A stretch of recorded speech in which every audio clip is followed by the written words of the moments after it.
ഇന്നത്തെ ടോപ്പിക് ഹോർട്ടൂസ് മലബാറിക്കസ് എന്ന സസ്യശാസ്ത്ര ഗ്രന്ഥത്തെക്കുറിച്ച് ആണ്. ഡച്ചുകാരുടെ ബന്ധത്തിൽ നിന്ന് മലയാളത്തിന് കിട്ടിയ മികച്ച നേട്ടം ഹോർട്ടൂസ് മലബാറിക്കസ് എന്ന സസ്യശാസ്ത്ര ഗ്രന്ഥം ആണ്. ഡച്ച് തലസ്ഥാനമായ ആംസ്റ്റർഡാമിൽ നിന്ന് 12 വാല്യങ്ങളിലായി 1678 1703 ഇടയ്ക്ക് പ്രസിദ്ധപ്പെടുത്തിയ സസ്യശാസ്ത്ര ഗ്രന്ഥം ആണ് ഹോർട്ടൂസ് മലബാറിക്കസ്. മലയാള ലിപി അച്ചടിച്ച ആദ്യ ഗ്രന്ഥമാണിത്.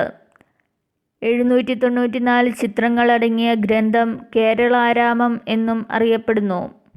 ഡച്ച് ഗവർണറായിരുന്ന അഡ്മിറൽ വാൻഡ്രീഡിൻ്റെ നേതൃത്വത്തിൽ മാത്യൂസ് എന്ന കാർമലൈറ്റ് സന്യാസിയും രംഗഭട്ട്, അപ്പുഭട്ട്, വിനായക ഭട്ട് എന്നീ ഗൗഡ സാരസ്വത ബ്രാഹ്മണരും ഇട്ടി അച്യുതൻ എന്ന ചേർത്തല സ്വദേശിയായ ഈഴവ വൈദ്യനും ഗ്രന്ഥരചനയിൽ സഹായിച്ചു. കേരളത്തിലെ നിരവധി സസ്യങ്ങളെയും വൃക്ഷങ്ങളെയും കുറിച്ച് ഇതിൽ വിവരിക്കുന്നുണ്ട്. ചെടി, ഇല, പൂവ്, കായ്, വേര് എന്നിവയുടെ ചിത്രങ്ങളും അടങ്ങിയിരിക്കുന്നു.